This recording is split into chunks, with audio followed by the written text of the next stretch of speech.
Welcome to today's episode of Recovery Unleashed with Alan. But it's not just Alan today. Today is a different episode as I have a very, very special guest on with me, and it's my good friend, Joe. Joe has been a lifelong friend to me, and I am delighted to have him here. And I'll let you introduce yourself, Joe. How's things? I've been invited on by Alan as being an affected person of somebody who has been in active addiction. And here's one that I was thinking about this earlier on when I was thinking about you coming over, and I was going to say, I bet you that's an introduction to something that you never thought that I'd be saying to you. Welcome to Alan's podcast on active addiction, because as I said, Joe, you've been with me through the good times, and no, sorry, I'll correct that. You've been with me through the bad times, the very, very bad times, and thankfully to now, the good times. So what's that like to hear that? It's hard to believe. Like, not only were you someone who was in active addiction, you were the most impossible person to engage in any kind of conversation that wasn't about going on the sesh.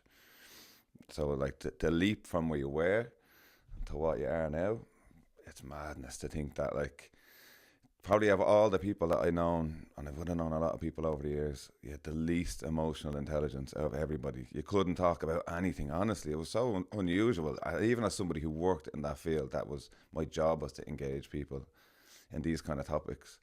And you were so good at just dismissing it and making me feel like an idiot. It was brilliant how you did it. To be fair, you kept me at bay for years. Well, you can imagine how poor Ashton felt as well and all this. Yeah, true. But one of the amazing things, firstly, it's very special for me to have Joe here. And when I speak about Joe, Joe is someone that I speak about with a lot of passion, because, and to anyone out there who's been in addiction or been through it or finally or hopefully got through to the other side, to have someone in your life like Joe you're a very lucky person.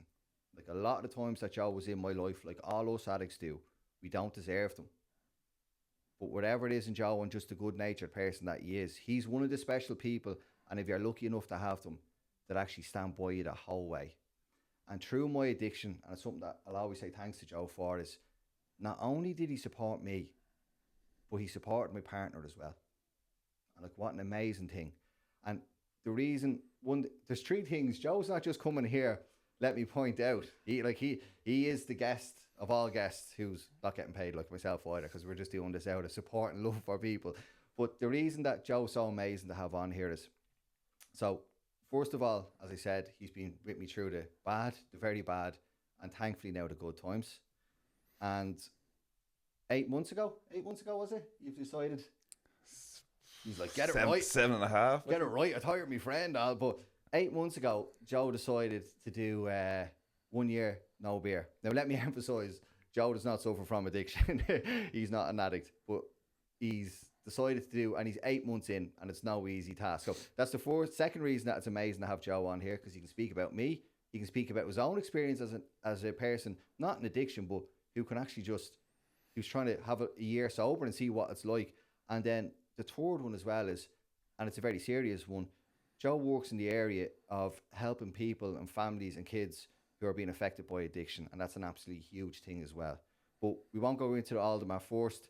I suppose I'll get to the one, and I have a good story to tell you about this one, and you'll remember it, but it's a powerful story. But first of all, we probably go with Joe, and I don't want to be talking too much here. I do get sick of myself talking, but like, be honest with people here, because this is what it's about. You've seen how honest I've been, but like, let's go with the start. So what was the first, Alan? We'll do the progression. Yeah. You know, we'll just have a chat through. What was the progression of being Alice when you first met me to where, you know, till maybe the bad or the middle bad? What was it like for you?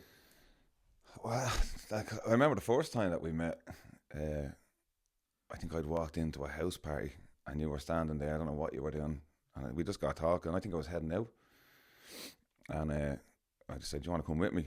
And most people tell you to fuck off. You know what I mean? They just had to meet in 5 minutes. Whereas this fella was only happy to jump ship, flying out the door, up to the earth. And that was it then. Like, that was one night, just didn't know the fella. And after that then it was pretty much best friends. I think we moved in. You moved into the gaff? Yeah. Within about 8 months, something like that. So that was kind of once you moved in, then that's when you kind of started to see what was really going on. Well, like a little bit more as to what was going on, and some of the ways that you behaved, and some of the different things that you did, and things that had me scratching my head the whole time about you, going, that doesn't make sense that he's like that, but he's behaving like this, you know.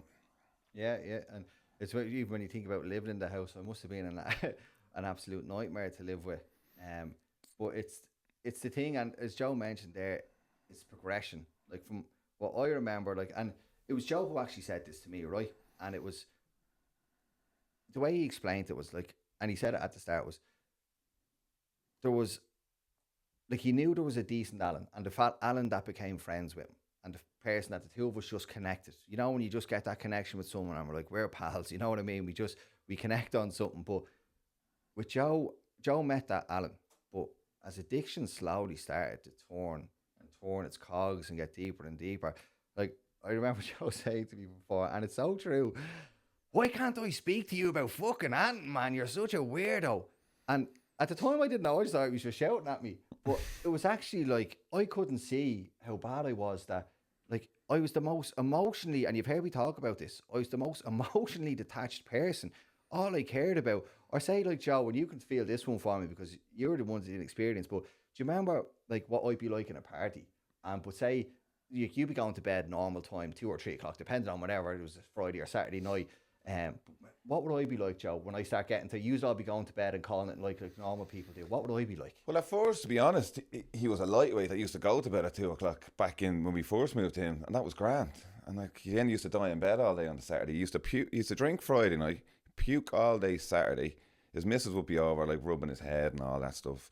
And then Sunday, I think he used to, I don't know, sit on the couch maybe watching telly. That was his weekend every weekend until it became the staying up all night thing came into the equation, and that's when it kind of started to change. So once that person came into the equation, you're seeing a lot less of Al. It was a real, like, he couldn't settle. Like anywhere he was going, you always got the vibe off that he thought there was somewhere better to be, or someone better to be with, which usually meant someone that had free drugs probably, or someone that was going to have loads of drugs, so they definitely weren't going to run out at 5 o'clock in the morning. Someone who wasn't going to bed. Someone who wasn't going to bed. These are things, sorry Joe, but these are things, and he's right. These are things that me and active addiction, that this is, when I say how powerful this is, and I've mentioned it before, people are sitting in the moment. Like, you all be having a good time, having a sing-song or anything, but I'm looking at how much drink there's left. I'm looking at who's yawning. And that sounds mad, but this is how an addict's brain works. I'm looking at all these little things, and I'm like, they've only got 45 minutes left in them. That's no use to me. So I wouldn't even, I'd be on the phone, right, somewhere else out of here, right, I'm gone. And that'd be it. I'd be gone, because there was more, even wherever I was going to. I mightn't even necessarily like the people's houses that I was going to go to. No, you definitely didn't. But once they were there, feck it. And like, it's quite sad hearing that, actually, though, isn't it? See, before that kind of took over, it was, you'd ring them up and we'd organise a night out. We're going here, we're getting tickets, we're doing something. And then I suppose when you reflect back on it, it just became cameos. And then he always had to have a minion with him. There was always some little hanger-on that he probably was giving him money towards drugs, which made it cheaper for him to buy drugs. So he always had a minion with him. Can I bring this person? Can I bring that person? And then it was never just full Al then. It was just party mode for, like, you drop in for 2-3 hours. But as I said, within the 2-3 hours, you'd start, the phone would be out. Who's staying up? Who's getting what's going on? You could see it, that kind of starting to get bright phase, like 4, 5, 6. Everyone else is kind of thinking about wrapping up. And he's starting to ring then, like, people that we wouldn't even talk to on a daily basis. We wouldn't even entertain on a normal basis. And then he's going down to their gaffs. And like, he wouldn't be the sort of person that you could easily say, what the fuck are you doing, man? You couldn't say that to him at 6 o'clock, because you know it's going to be like, what do you mean? This is what I do. And you'd have a great reason for it. And then you'd feel either guilty or stupid for even daring to question what he was doing. So you just kind of left it, which I'd imagine what a lot of people that's tuning into the likes of this, to have a friend who's affected, most of the time you just don't say that, because they're big mouths and they just freak if you dare to question what they're doing, or else they'll just go on a huff and they won't talk to you for ages. So you just kind of, that's just the way he is. You see him for 2 hours and he fucks off. Don't ring him during the week. Ring him at 2 o'clock in the morning. You're more likely to get him then. And it's like, it's mad when you're hearing someone speak about you. And of course, bear in mind, I don't like this. I don't like someone getting on. But I asked Joe, to be honest. You know, I said, look, Joe, whatever you're thinking in your head, I need honesty. Because like I keep saying, this is our podcast, not mine. It's our podcast. But I need people to see the person that I was. Like, you know, when I say disconnected, like, as I mentioned at the start, like, Joe was an unbelievable friend to me. And it's kind of, I feel bad a bit saying it, but I'm sure he knows it. And he goes on, it's no shock to me, but I was like a user. Do you know what I mean? And I don't even like that word because it's not nice, but I was basically a user. And that's not something that Alan not an addiction is. I'm a loyal friend and I cared about my friends. And I suppose that's actually something, I don't want to go off topic, but that's something that I've had a lot of joy in. You know, I talk about repaying Ashland back and, you know, doing, but even the likes of Joe, someone who's done more for me than I'll ever be able to repay him, but to actually just start, and I only talked about this in a topic the other day, but to start repaying the person, you know, just to start being a friend again and being there for them, or Joe, how's things going with you, or, you know, support or things like that, because like Joe said, like I could be crying on the inside and how are you, Grant?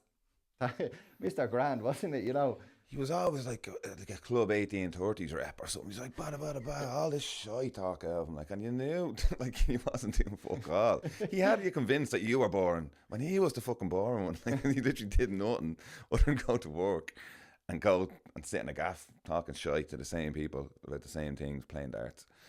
And yeah, he'd look at you like he was a rock star and you were like, fucking heading off to a knitting competition or something. It was gas, and he'd be good at doing it. Like, he'd actually convince you that he was telling the truth. Well, anyone who watches my shows and watch all of them, they've heard me say king manipulators. Like, and that's something for people to watch out for. Like, when you're starting to feel like someone is fucking with your brain almost, they're like, that's how good he was at it. Like, and even probably to a point where, I'll tell you one thing that's really important about this for people that's watching is that you never, ever, ever saw him falling around drunk. You never saw him out of control. You never saw him bad. So I suppose there definitely would have been a subconscious part of me going, he's not that bad. Sure, I never see him falling around the place. He's never starting fights. He's never getting fucked out. You know, that way you can always kind of chat to him no matter what stage of the session that he's in. So that's something that it's important for people, just because someone doesn't look, because then you have your obvious person who like they're falling off a chair after a couple of drinks, or they're starting fights. They are real obvious. You pick them up real quick. That's probably why Al could go for so long without many people saying that to him, because he doesn't always look grand. He never looked like he had a bother on you. Do you know what's mad? That's something I've actually never thought about. And as you were speaking there, I'm thinking to myself, going like, is that the clever addict? Do you know what I mean? Like, to never get messy, to always don't attract too much attention. Just keep yourself looking like you're good. You know what I mean? Because I never actually swear, for all the stuff that I think about, and I'll never know everything. I won't. It's always learning. But that's something that I never thought about myself. But I never got sloppy. I never, you know. No, remember the start when I puked? That was, I think that was That was the next day. You were sloppy the next day, puking all over me new carpets. Joe used to open the door, and look, at least we can look back and laugh. And I suppose that's an amazing thing of recovery and friends like you standing by me. But at least we've gotten to a point where we can look back and laugh, because, and I think the miracle of recovery. And I always hate to put a serious note on things when we're having a bit of a giggle, but some people won't get that. You know, some people will not be lucky enough to have their friends still standing by them, and then to actually do the full turn and come out the other end and be actually able to turn back and laugh at it. Now, I feel like it's a lucky thing that I'm getting to do here as well. But back to the just on the funny point of it, I used to be a lightweight, like he said, so I don't know how I ever got to this point. Someone couldn't handle it. But Joe would hear me raw in the bedroom and he'd open the door. Joe was just after buying his first apartment. Joe had his life in order. And actually, I'll say this bit just after, but he used to open the door and I'd have a basin or a pot beside my bed and I'd be puking. Don't be getting sick of my floors again. But the reason I'm saying that was Joe was an amazing person that I was lucky enough to have, because thankfully, and without this sounding cheesy, this is what my ma has called him, and I've said this to Joe before, and I think I've mentioned this on one of my shows, but this is serious. My ma doesn't say much about Anton, but when I talk about Joe, she goes, Alan, he's your guardian angel on earth. And I know exactly what she means. She's 1,000,000% right. I am blessed to have this man in my life. Would I be here without him, my partner? Highly doubt it. But it was like Joe was put, God love him for all the stress he had to put up with me. But it was like Joe for me was put in my life. He was like just a constant reminder that there's more out there. So when everyone was out drinking, Joe was in college studying. He bought his house. He was always encouraging me to get a job. You know, someone that was always just doing the right thing. And it was kind of just like, just a good little reminder for me, you know, you can do more with yourself. You know, even though I didn't believe it, but there was always just someone there that I could look at and go, you can have more than life. And of course, you're always telling me, sure, remember you trying to get me my first job? No, will you go out and get a job? No. Yeah, I was only, 19 or something. Right. And I was drinking and just doing the, you know, like the social welfare. And sure, I go out on a Thursday or Friday night and all my money be spent. And one day, Joe, like, do you want to go out for food? Canton broke. And he's like, for fuck's sake, what are you doing with your life? Will you go and get a job? Yeah. I still, you know, it's like, you know, when your man gives you a really bad scalding sometimes. Joe gave me some proper scalding sometimes. You kept coming back for more. But probably because I knew in some part of me knew they were good for me.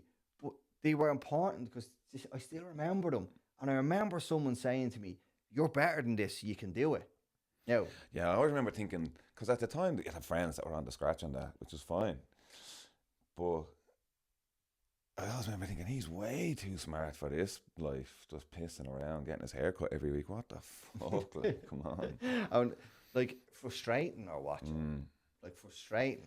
Frustrating. And then, fairness to you, once I said the room was there to be rented, but you needed a job, that was it. You went and got sorted out. Like, you were a grafter. I just think that maybe you didn't have that belief. I kind of always got that off you. Didn't, even though you gave it the big one and all the bravado and all that, but I could kind of see past that and see that you didn't have as much confidence as you were letting on, because your lifestyle told me that you didn't have that confidence. Because if you did, you wouldn't have been settling for the life that you had. Do you know, that kind of way? Yeah. So the fact that you took them, I wouldn't have said that stuff to most people, to be fair. Like, but the fact that you took that criticism as constructive and you didn't have a meltdown about it, and you did try to do them things, in fairness. Yeah. You know, it was interesting to see you progress as a person, because you hadn't had the same opportunities that I'd had. You'd had a lot of shit going on when you were younger that I never had to put up with that stuff, you know. And you never let that, in a way I used to kind of look at that going like, geez, he's not letting none of that stuff hold him back. But I suppose that's something that we do as men, we pretend that nothing's going on. Yeah. And what I was looking at was strength was probably a weakness in the long run, because it caused everything to build up to the point where it got to where it got to. Like, yeah, you know, that kind of way. Whereas, who knows, if you had been the sort of person that didn't have to pretend everything was perfect all the time, that mightn't have happened, because you could have had them conversations. Yeah. You know, but you would never know. And obviously the way things have worked out now is brilliant. But see that guardian angel thing you were saying, you think about this, I know this literally come into my head. I hadn't talked to you for a year and a half because of you didn't go to the wedding, was it? Yeah. Something like that, yeah. Anyway, we fell out. And usually at that, you know, that kind of 26, 27, you fall out with someone, they're living a totally different lifestyle to you. They're on a different trajectory. They're hanging around with people that you wouldn't hang around with. And you just go your separate ways. And then obviously what brought us back together was Al and his family had a tragedy with their daughter Brooke. So that was the thing that, who knows, again, it's those sliding doors moments when you're looking at it. Who knows if it wasn't, what happens then, you know, and you just can never tell. So I think Brooke had a part to play in that as well, to be fair. Yeah, actually, she's had a massive part in me still even sitting here today. Yeah. And you were saying something there, and I love speaking with people, because when people are speaking honestly and rawly, exactly, you pick up on connection, something that I never had because I was emotionless. But since getting sober, I work off connection and feelings. It's like that old part of me that just blanked everything out. It's done a complete, and I crave off connections with people and honesty and rawness. But Joe said something there, and it really brought it back to me, and this is for someone who's in addiction, and maybe you can relate to it or maybe you can't, but in recovery it's called the social chameleon, but it's kind of, that's a more fancier way of putting it. But what Joe was saying there, and as you were speaking, it just brought me straight back to it. It's the constant pretending of being someone who you're not. And I done that for years, and I only think how tiring that was. No matter who I was with, where I was, what I was doing, what I was taking, I was never me. I was never comfortable enough to be me and just say, this is Alan sitting here. The drink and drugs was amazing because it let me step into the skin of whoever I thought I needed to be at that time, you know? But like that, I done that, Joe, for 15 years, that I was never in my own skin. I was just faking who I was. Like if I was with someone who was a bit more matter, I try and act matter. If someone was a bit more intelligent, I try and put on intelligent. I was never comfortable with who But Alan you was. didn't though as well. What you did was very quickly after we moved in together, because then like I was around you all the time, which meant my friends were around you all the time. Whereas straight away you wanted no part of that. You kind of were always wanting to surround yourself with people that would never pull you up on anything. And maybe people will see that, partners will see that, or friends will see that if they are starting to see a friend drift away or to move to a different friend group, or if someone has seen their partner hanging around with new people. Like, you didn't want to be with people that were going to probably make you feel a bit more inadequate, because their success would highlight your failings then maybe in your head, but or even to the fact that the stuff I would have pulled you on things, like even if I was doing the same thing, it wouldn't have made a difference, because I have that in me that I'd say, what the fuck are you doing? Like, the missus at home there, like, whereas I know the people you were hanging around with wouldn't give a flying fuck where your missus was or where your kids were. They could all be on the roof and none of them would say, Jay, just get your ass home there quick. And you wanted them people around you because that facilitates what you want to do. So I suppose, again, something for people watching, when you see that friend who you do care about doing things like that and pushing you away and totally acting out of character, or it's not that that's the time when you act, because it's not to say that person will even listen to you, but maybe just to be conscious of it, that it's not necessarily them at that point. Then it's starting to be the addiction person who wants the likes of you with all your good wishes and your judgments to fuck off, basically.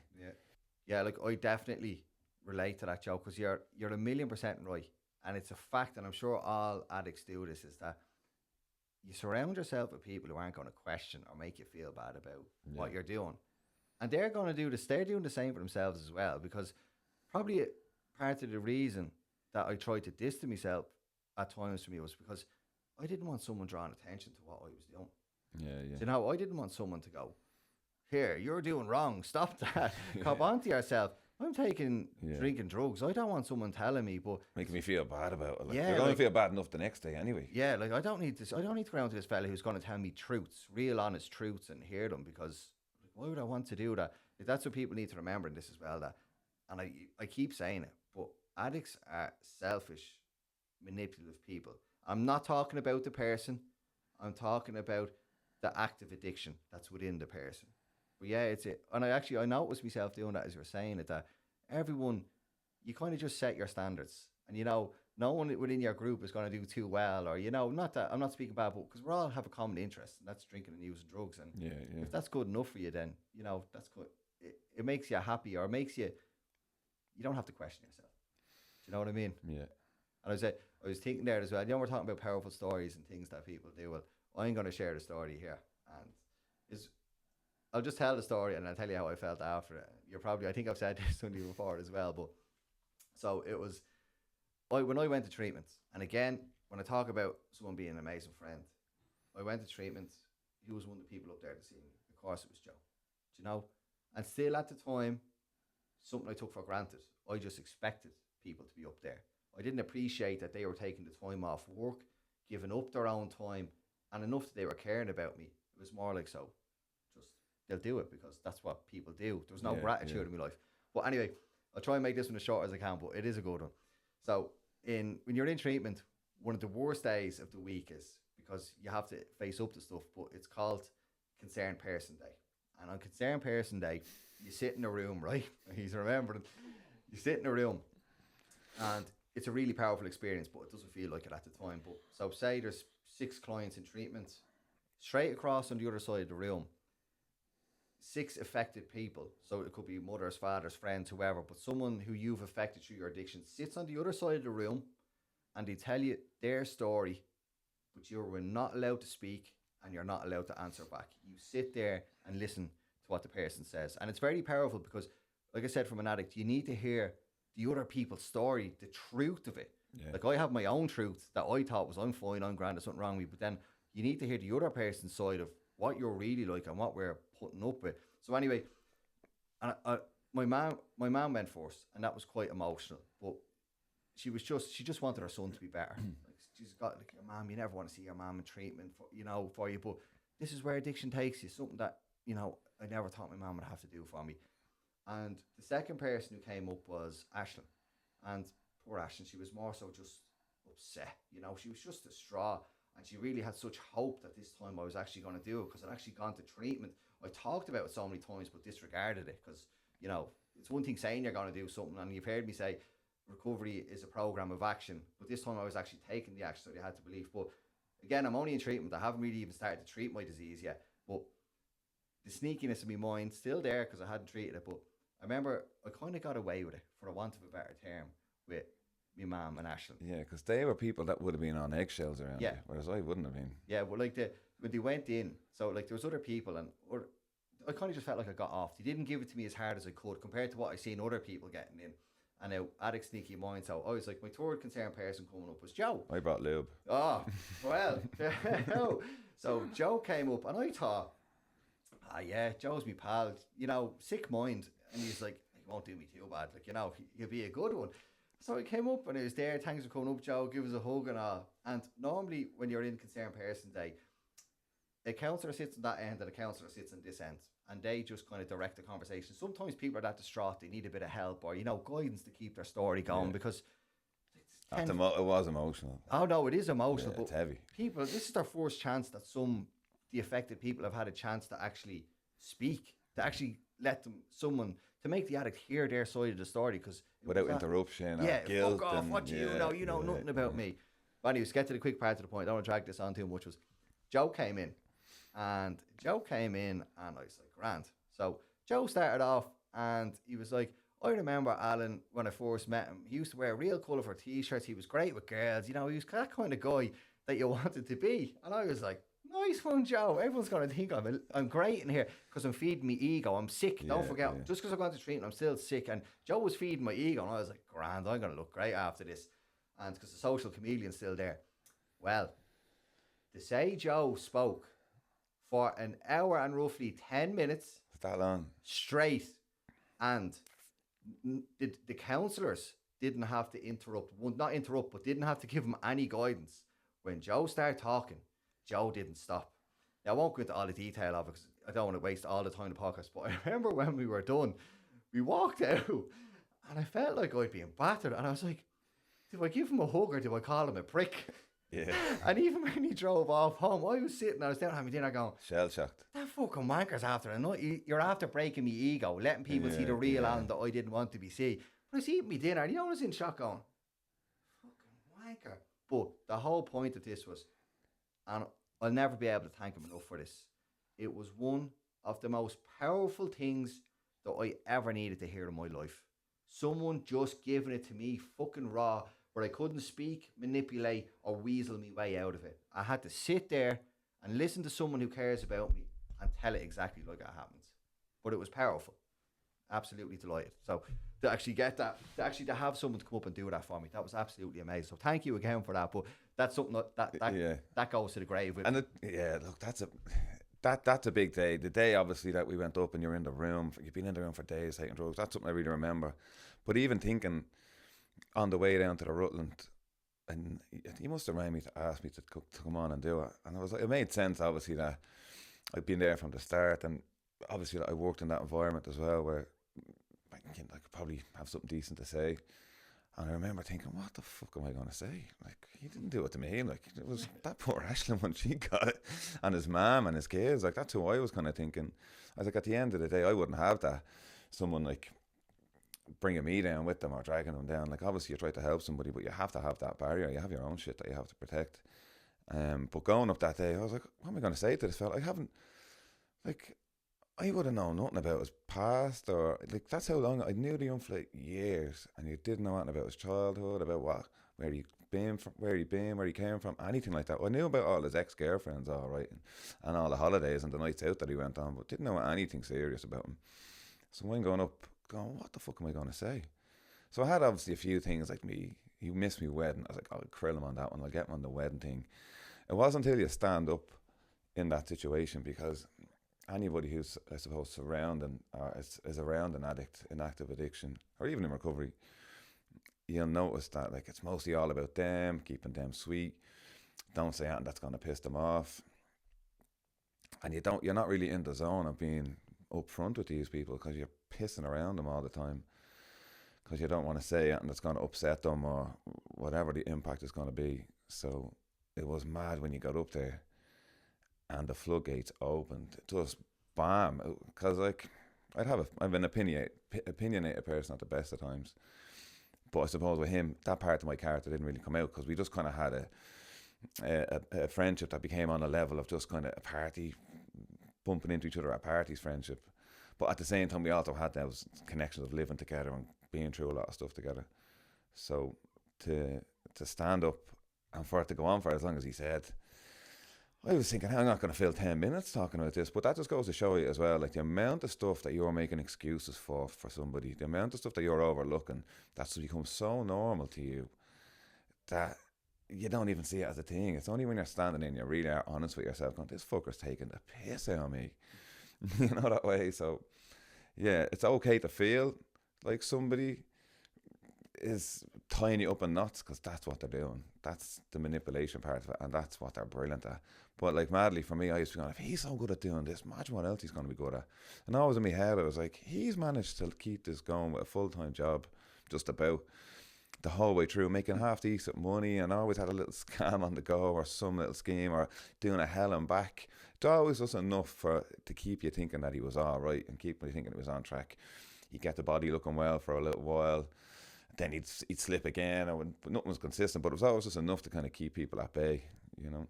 Yeah, like Joe, like I hope people really see, or no, let me rephrase that for you, Pat. I hope people aren't just watching this, but are actually listening to what we're saying, because this isn't for entertainment. You know, as much as it's great as it's two friends getting on and having a chat, like I'm sharing my story and I'm asking someone to give up their time and come in here because you want you to actually hear what's been going on, like the actual struggle and the heartbreak that we cause. And like Joe said some unbelievably powerful things there.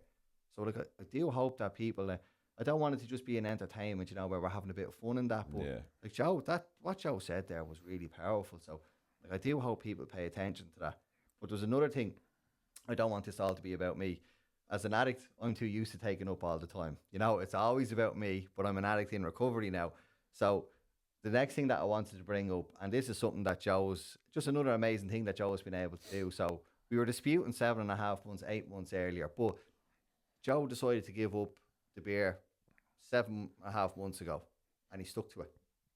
The fecker, he decided once, and he just stuck to it. He didn't have to break himself over and over. But just for people who are maybe watching and not in addiction or wondering about being sober or not being sober, could you even just throw them like 3 positive things and 3 not so positive things that you found about your journey so far? Start off with the positive. Driving everywhere is a dream in a country with shit public service or public transport. I would have always said, if I don't drink, I'll do nothing. Like, what will I do? I'll be bored and I'll be struggling to find things to do. Total opposite. All the things I wasn't doing because I would have had to get a bus down or a taxi down, which obviously nowadays is nearly impossible to get a bleeding taxi or to book a bus. And then you're like, I'm going to be drinking the whole way down. I'm going to have to stop to piss. The amount of times I had to get off a bus halfway where I was supposed to go in agony because I needed to have that can or whatever on the bus because I've always done it. So driving 100%, it's opened up a whole new world of different things that we're doing, which is great. I think I think it's important just to not just have one experience in life. And I've been drinking every other weekend for 25 years pretty much. Sometimes 3-4 times a week. COVID as well would have been a lot. Actually, I remember when you were asking me about that, I remember I said to you, I goes, like Joe would ask me from time to time about experience and stuff like that. And I remember I said to you, I goes, well, like, you've drank every odd weekend for how long? You know what you're going to get by going drinking and not going drinking or going out to a gig and being hungover on a Sunday. What have you got to lose by giving it a go for the year? And it's easy said done from a fella like me, but I knew Joe was different to me. But like, to just actually go and do that, because it's an amazing thing to do. Because now you'll know at the end of the year, and whatever Joe decides to do with the rest of his life, at least he can say he done it for the year. He knows what the other side of the coin is like. He can go out and have his bottle of wine a Saturday night and go for the meal, and he can go home, maybe be a little bit, as everyone has a bottle of wine, will have you a bit shaky on Sunday. But at least he's experienced that for himself. He knows now that he's done it and he can move on. You know, I'm sure that's a nice feeling that you're getting close towards the end of it. It's a strange, well, the whole thing is strange because everything that we do is surrounded by drink. Do you know that way? Like that's how I knew Al had a problem, because he was worse than me. Because he was worse than me. They're in trouble. Because I kind of always was really good at knowing where to just push something to the line. I don't know where I got it from, but I always kind of knew where it was the step too far, and I always knew when to kind of pull it back. So I lose my train of thought now. Look, it happens in here all the time. Trust me, I do get lost as well.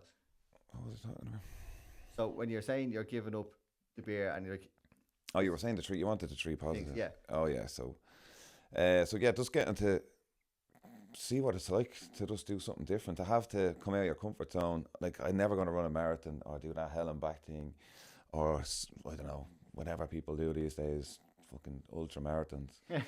It's got crazier and crazier. Yeah, it's not just a it's marathon, ridiculous. it's Even if I did a marathon now, I don't give a fuck anyway. Yeah, so I was like, no, I have to do something that everyone's going to notice. No, it wasn't because of that. But it does help. It's accountability, though. It's that thing almost. Like, it's not even like, look at me when I'm doing it. It's like, at least you put it out there into the world. And it is. When I'm out now, like, people are look straight down to see this, the 0-0 on the glass. And other people are like on the session, they'd meet you and they'd be like, all right, Joe, what's happening? Just about to get into the chat. And then they'd stop. Are you still off the gargle? And I'd be like, yeah, oh, fuck that, man. I'll talk to you later, right? No bother. Right, catch you later. And they'd be gone. Can I ask you something about that? Popped in my head straight away there. And it's, you probably get this as well, especially because people know that, like, you're not an addiction or anything, but how did people react to you saying when you're not drinking? Like, and what I mean is, did you notice how uncomfortable people can get when you're not drinking? It's like I know what it feels like to be a guard. I swear to God, just that suspicious look. What do you mean? Like it's mental that people can go, because we didn't have kids or anything like that, so we never had to grow up really in a way. Like, we could do what we wanted. We could go out every weekend. A lot more than average people our age could be doing. So there was that, like, everyone seeing us as, oh, what, like, and people would meet you, like, oh, where are you going next and what you doing next and all that. So, like, that was a sustained image that we would have had. 5 minutes into this, everyone's like looking at you like you're a guard and that you're going to pull them up on everything they've ever done. And they're like, it's mad. I'm like, I'm still the exact same person. So that's really interesting part. Like, you don't get, like, people have admitted, and I actually like when people admit it, because it is hard for some people. They're like, I don't really know what to say to you anymore, what to do. I don't know what to expect, because I was so associated with, I'd never turn up somewhere that I hadn't been drinking beforehand. Yeah, you know, that kind of way. And like, anytime I left somewhere, I was going to drink somewhere else. Yeah. So that was the kind of perception. So coming up to 40, it was a year off 40, and you're like, right, I'm still doing pretty much a similar routine to maybe 10 years ago, but I'm going to be 40, and you know, from being in the job that I'm in, there's only so many years you can kind of get away with certain things. Yeah. The not sleeping, the drinking loads, you know, and you can kind of still go to the gym and still eat well, and you can kind of convince yourself that you're all right still, like, on the inside, and but you know yourself. Like, I think if you keep it going, you'll find out eventually that it's not, and then you're smoking more, you're doing whatever else you're doing, you're eating shy food, you're sitting on your hole. So it's a much more consistent thing. You're having to kind of work more for the connections. Yeah. But that's essentially what I feel like people are drinking for. People are not drinking to get melody. Sure, they're taking loads of coke half the time anyway, because that stops you getting melody. Yeah. People are drinking because they want to connect and they don't know how to do it otherwise. You are the most person that was like, I'm not going anywhere if you're not taking drugs, because how am I going to connect and chat with everybody? You would only be in the door 5 minutes. What is anyone getting that? And I'm getting something. You couldn't even wait 5 minutes. And I think that's something that what people are not realising is that they're doing is they've associated the feeling of sharing their feelings on drugs and drink with socialising, and that's not what socialising is. This isn't just like one or two people. Like, we are seeing this week in, week out, and we're sober enough now to remember it, and we're also like that. We're not drunk, that we're not just getting sucked into whatever drama that someone else has had during their week. So like, that's it's an interesting thing. It's a bit kind of grim, I suppose, in the sense of, like, everyone people make it out like I've had the best night and all. I know that person was crying the whole night. Yeah, we were talking And they'll about meet them this. on their, or they put up their pictures the next day, the 6 best pictures of the night, and everyone's had a ball. And I'd never say it, obviously. I just wouldn't. It's not my place. But in my You'd head, be tempted. You'd be tempted. Probably say it one day in the Rutland in front of everyone and rip them. But no, you can't. And like that's the other thing as well. The minute you stop drinking, you feel like you can't mention drink to anybody because you feel like you're a smug prick. Yeah. You figured out how to stop drinking. You're saving a fortune. You're going to like you're healthier. You're all these things that everyone kind of like says they want to be in January that they never fucking become. So you're real self-conscious of that, like not to push it down people's throats or not to make people think that you're judging them. I actually like being around drunk people. They still get a buzz being off it. Like you still have the chats and that feeling, the connection. But you kind of aren't the same. There's no point in saying you're the same person. You're not. You're definitely like a couple of like gears below where you were. Like, or you can kind of. I've noticed you can kind of. Now I'll never go to. I never unless it's a necessity. I don't go to a pub. But what I've noticed, and like if there's a communion or a confirmation or a wedding, something I have to go to, I'll go to a certain point in the evening. And then that's it. I make my excuse, or I don't even make an excuse anymore. I'm not comfortable after this time. But I notice from being around drunk people, and I can't imagine. I used to be like, that's another story. But I can go so far, you know, from when the alcohol takes to say 10%, 15% effect. But once it goes over the 20, 30, 40%, that's when I'm like, I can't be around this because people just go on to a different level, and I can't connect on them levels anymore. Like it just goes, I feel uncomfortable. Yeah, like we were out there a couple of weeks ago. We were in the middle of a rave. Music's pumping, about 12:30 at night. And some fella comes over to me. Oh, I used to party with that DJ in Australia. I was kind of cringing a bit going, oh, I can imagine now if this was a few fucking months ago. Like when I was full of gargle. I was like, no way, what? Tell us all about it. I was just like, I just didn't want to hear it. I was like, I don't give a fuck who was in your gaffer, and he was playing in the sitting room. I was fucking, I couldn't have given a fuck. But then you could see then it was frustrating the person that they weren't getting that feedback that they needed. Yeah. And then he was like, I sold my house last week for 1.2 million. I was like, this fella needs to stop. Anything's possible. He's just like, he's trying to say anything to get my attention now at this stage because he's starved of it because he needs that connection. Yeah. Whereas I suppose I'm having to get that dopamine from connection or talking to people. I get that a lot in work, and then I kind of get it now from different things, even doing something like this, like you know. And there's one thing that I was going to ask you there, and it's so from being sober, right? So from the time that you decided to 8 months ago, would you feel like there's anything? I'm trying to think of the best way to put this. Well, first question actually before I ask this. After being 8 months in, I know you being you'll commit to the 12 months. But if you were to go back 8 months ago, is there anything that would make you not do it? From what you've got from your experience and what it's been and all the good and bad, 8 months ago, I said to you, are you going to do this? Knowing that you know what you're going to get to experience, would you still do it? No, I got to the point where I decided I was doing it. So no, I wouldn't change what I do. No, 100%. But there was those signs. There was a couple of things over the course of the year. I lost my granddad early last year, and then there was just a kind of a few months of chaos after that, kind of like just ups and downs and things. And a couple of things happened, like red flags, and that's other things as well for people to kind of be conscious of. Like if you're lucky enough, you'll be sent some signs. That's time to kind of take a look at this or to change up the game. And I took them signs because my job is basically helping people to see the signs and preaching almost about the importance of change and being open and honest with yourself. So that like I always kind of would have that like pressure on myself to make sure I practice what I preach. So yeah, that's the decision was made, and you know, obviously what I'm like.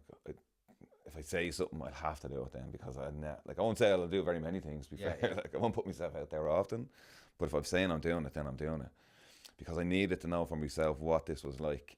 Like I'd be like the money, the cost, and what we were looking at. I remember. Yeah, we spoke about. Because you take into account like we had an app that followed the stuff to be spending your money on. So the drink, the taxis, you had to take taxis into account. It was getting mad money on taxis, like if you could get one. And then like all the extra takeaways that you're eating and all that. So Sunday takeaways. let's just say it was into the thousands, like, a massive amount of money that we're all doing it. Like, Yeah. everyone's just flying around. I'll have 2 glasses of wine with the dinner, and they all add up. Like, you would never see me drunk. Yeah. Nobody ever would have seen me. Like, a bit like yourself. Yeah, It yeah. wouldn't be. I just am not into being drunk, but I like being out and drinking, and I liked being in that zone. But yeah, the cost of it was just madness. And when you were saying that there, the thing that I'm noticing is that it's okay, and it's something that one of the main things I'm trying to do on this podcast is I want to break the stigmas of addiction. You know, the way people hate that word addiction. It's like a bad word. You're a bad person. But I think what Joe's saying there, like, Joe's not an addict. But it's socially acceptable to do these things because everyone does them, even though it's a huge negative effect. But because society says I'm allowed to do this and that's okay, but if you do this, no, you're a bad person. And that's the thing that annoys me, and that's the whole reason. Like, I'm putting myself out here. Mm-hmm. Like, as I said to you at the start, like, if I had to give you the 3 possible maddest outcomes in life for me 10 years ago, did you ever, like, I tell you, I have to pinch myself. It's surreal. And again, this isn't about me. I'm not having a me moment. The fact that I'd be able to share a message to try and help other people, or to put some knowledge out there, isn't it? There was obviously something, we wouldn't have stayed friends for as long. There was obviously subconsciously something that I would have said, there's something special about this fella, that kind of way. There's more to this fella. So maybe even just the curiosity, because so there was points like you were hanging on by a thread. There was thin ice there at times, like, very sick. It's like, that fucker. Yeah. He thinks we're boring. I'll fucking show him he was boring, the prick. And his photo shoots, I was like, fuck him and his photo shoots, the man. I'll knock him out. The selfies, my famous selfies. The selfie They were cool brigade. selfies, right? But and even then, like, that's the other thing as well. Like, even when you went into recovery, it wasn't like, he's around all the time now and he's banging your door down every 5 minutes. You still couldn't get hold of the fella. And this is something else that's really important as well. Like, what I would always consider is when you get to that point of addiction, like, obviously between personal experience and professional experience, that doesn't just, no one decides to get up, I love partying that much that I'm going to do it all the time and destroy my life. No. It comes from something else, whether it's like childhood trauma, adverse childhood experiences, things like mental health, people undiagnosed mental health concerns. What we figured out with Al down the line then, when they still didn't see him for another 3 years after he got sober, was that he was a very anxious person. And that just because I just seen him as this, like, he was a salesman, for fuck's sake, standing doing sales in the middle of a shopping centre, hung over to bits. I was like, this fella can talk to anybody. But when you peeled it back then, and it's something that I've noticed as well when you get sober, is all the things that the drink was covering up, or that the drink made excuses for, you don't have the excuse anymore. So you actually start to learn a bit more about yourself. And even though I have to self-reflect all the time through work processes, I've learned so much in 6-7 months, that way. I learn now why I was seeking that buzz all the time, because my brain is 100 miles an hour. Yeah. And I'm imagining then with yourself, you sought that reassurance of alcohol and cocaine because that just that allowed you to be the person that you wanted to be without putting the work in. Yeah. This Shortcut. short, and then you were all about the shortcuts, Yeah. scams and this, that, and the other rubbish. Like, I'll do 6-week program of running up a muddy mountain or something, whatever the bollocks he was be doing, and making me feel bad and all, because he was doing it and I wasn't. Fucker. But the reality of it is, and this is why I wanted to come on today, was you have taken this challenge of recovery, and when, like, whatever you say about getting, like, putting in an effort and all, like, you got a 1-1. It's a first class honour as far as I'm concerned, because I now know what it takes. The amount of people that tell me in professional life and in personal life, no, I just decided now that's enough, I'm just going to not drink anymore. And they're doing it 15, 20 years, and they think they've made a decision, they're joined the gym, they're walking the dog. What the fuck, lads? Yeah. If you are convincing yourself that walking your dog and going to the gym is going to change that, or your partner is convinced that those things, they're not the things. I know now, Trawal, what he said something to me really good one day. It's like, unless someone's but they should be banging your door down looking for the help. You should never have to bang someone else's door down to give them the help. That means they're probably not ready for it. And that's something that's really important.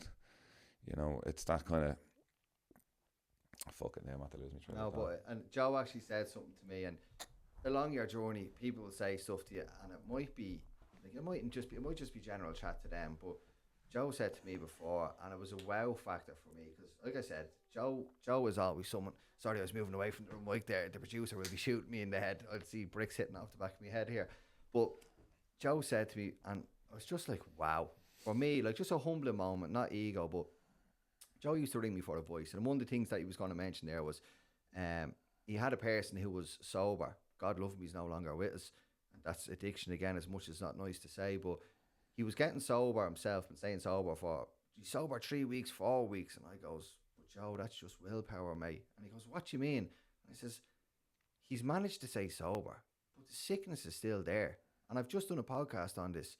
If you don't treat the sickness, how are you getting better? You're not getting better. You're still sick. I admire the willpower. Yeah. We all only have so much willpower. But that's the ignorance that we have. Like, it's that thing of, like, again, people would have been looking at you, oh, there's your man fucking living it up, living the good life, do you know, that way. And, like, that's what it can look like on thing. But, and we all get sucked into it. Like, there's me, you were right in front of me eyes half the time doing the things that obviously were all massive red flags, but it still took me ages to twig the long and the short of it. Do you know that kind of way? So, yeah,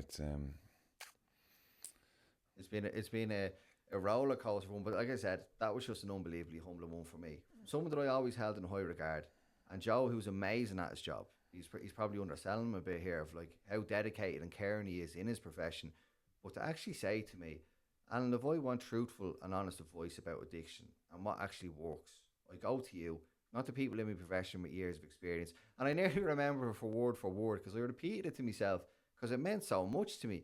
Because like I've said in podcasts here, and I'm not pretending to be some amazing person, Ratton, a huge part of me is still that lad that Joe's explained to you as clear as day, who's pretending that everything's all right, but I'm just this broken fella up in my room. And he doesn't disappear even with just 5 years of recovery. He's going to take me constantly working at him to actually keep getting him back. And like, remember even that first time I said to you, for the fella who was emotionally couldn't say a word to anyone, remember the first time I said to you, like, Joe, I suffer with anxiety. But you just to actually be able to do that, say that to someone, to be vulnerable enough to go, look, I'm not being this person that I think you want me to be, that's happy and go lucky all the time. Joe, I'm fucking suffering with anxiety. So what was that on the flip side then? So you've had all these years of bottling all this stuff, never saying a fucking word. Like, what was that like for you then to just be coming out and saying things? Like to do this? No, like saying that day, that instant of saying you had anxiety, like that's a big thing to say. You never would have said that like that. Oh, I would have jumped in the plane somewhere to get away from you. Yeah. What was like for me, like recovery showed me that you have to get outside your comfort zone. If you've always done, or if you do what you've always done, you'll get what you've always got. And that's something I've had to learn the hard way as well, that if I want to get better and I want people to understand what I'm going through and to actually be able to, like when Joe says, like sometimes, a lot of times Joe would be inviting me to stuff and I'd be like, oh, sorry, Joe, I can't go. No, I am busy. I do have kids and that, but some of the times I would want to go, but I just wouldn't be able to go because my anxiety would be up at me. But the relief of just saying to someone, I suffer with anxiety. I know it's shit. But there it is. Yeah, and they haven't just laughed in your face or... See, that's the thing about having the right people around you. If I was still with me drinking buddies and all, I believe the state, you get a line into, you'll be grand.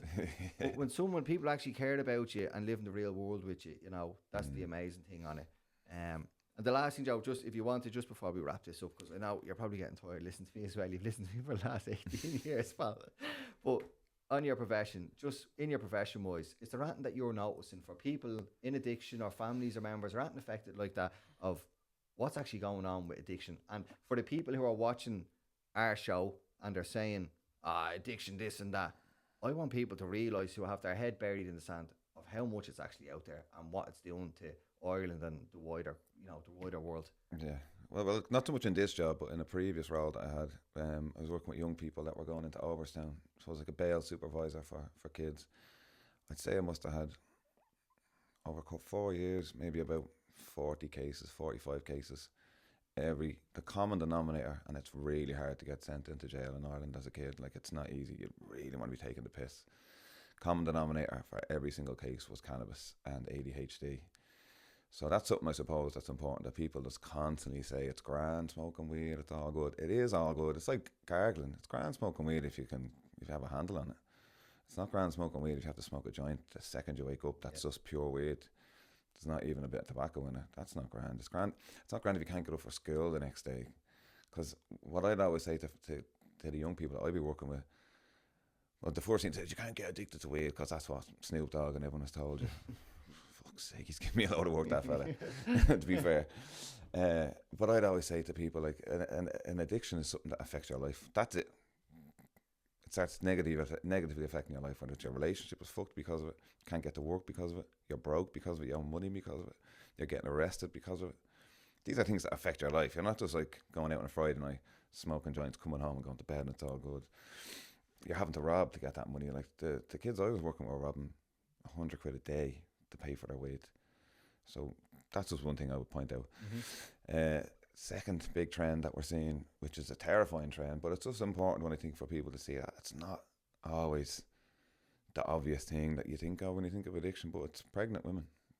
Pregnant women testing positive for cocaine and tablets. Whether that's because of loneliness, whether that's because they've just done it for so long now that they can't stop when they're pregnant.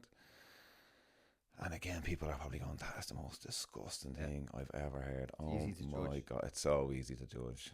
And they're not disgusting people, trust me on that. Honestly, I've gotten to know them quite well over the time and support them. And there's a person behind every story. A person story. behind it.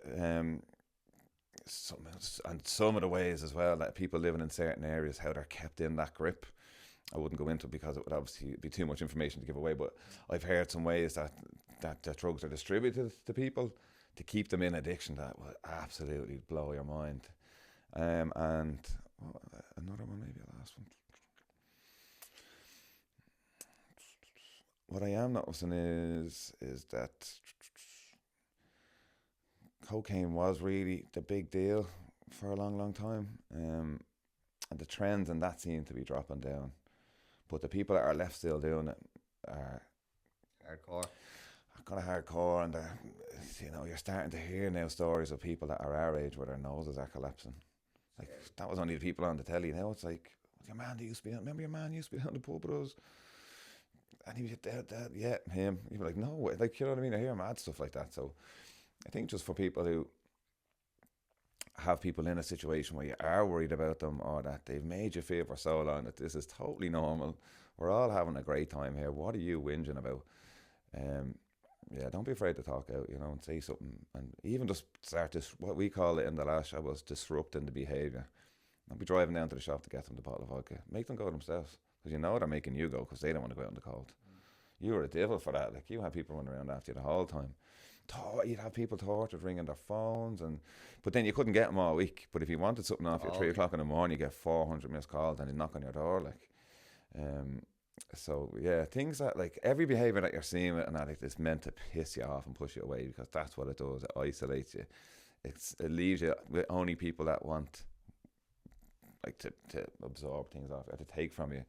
It leaves you that no one who's around you anymore is going to give you anything. Because that's not what it is. It's just about keeping all them people away from you that want to give you that or move you or change you, and staying consistent with what it was. So, like, what Aisling put up with and went through, and the patience, I can't even use her as an example if I'm trying to figure out how to help somebody, because, like, no one's ever going to do what she did. I'm never going to see that happen again. I can't imagine it. And it's mad to see the person that we've all been rewarded with for all those years of, as I said, it wasn't really me that was being affected by it as much as it would have been your family, but what your kids are getting now, what your partner's getting, what your mum is getting as a son, a partner, a dad and a friend.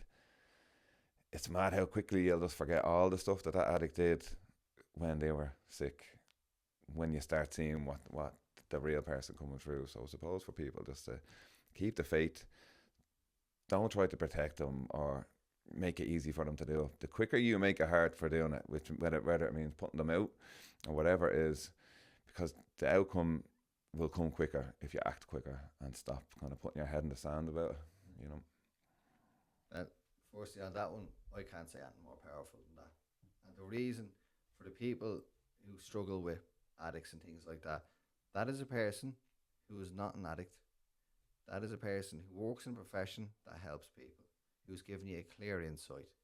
And he's saying it, I haven't suggested or anything. He's not echoing that, and I'm trying to say that's his opinion, but try to remember that behind every person who's made bad choices, there is a real story.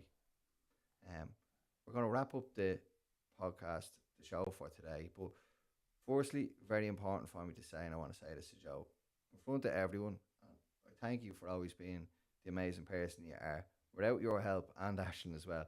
Ashlyn, I asked Ashlyn about coming on because I know it would be amazing. Yeah. But she says no, she'll do a lot, but she's not coming on the show, which is fair enough. That's but fair. from the bottom, You put her through enough. look, she's been there. But as I said, it's amazing to be able to repay it back to her now. Yeah. But a genuine, a massive thank you for being here.